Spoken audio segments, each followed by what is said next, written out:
Mga loads, ito nga pala yung pinakamabentang sapatos sa mga affordable shoes ni 361 Degrees. DBD Goey na breathable.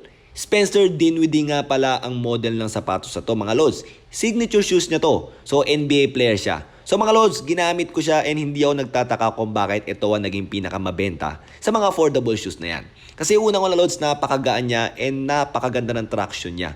Actually loads, yung pinaglalaruan namin dito is medyo malikabok ng konti pero hindi ko naiisip na madulas yung court. Basta parang normal lang, wala, napakakapit niya. Pagkatapos loads, napaka-komportable, napakalambot ng quick foam light na ginamit sa midsole dito. Pagkatapos loads, meron nga rin pala siyang shank plate. Hindi ko nga lang alam kung TPU siya or carbon. Pero pag tinanggal mo yung insole, mararamdaman mo na meron siyang shank plate for anti-torsion para sa stability ng paa natin. Ang rubber nga pala nito, Los, is hard rubber, so pwede siya sa indoor and outdoor. Pero ang pinakapambato sa sapatos na to is yung rigger technology nila, which is para kang merong ankle support. Meron siyang TPU dito sa gilid for lateral containment and anti-rollover. So mga lods, napakasarap talaga sa paa nitong sapatos na to. Kaya hindi ako nagtataka kung bakit ito ang naging pinakamabentang sapatos sa mga affordable shoes ng 361 Degrees.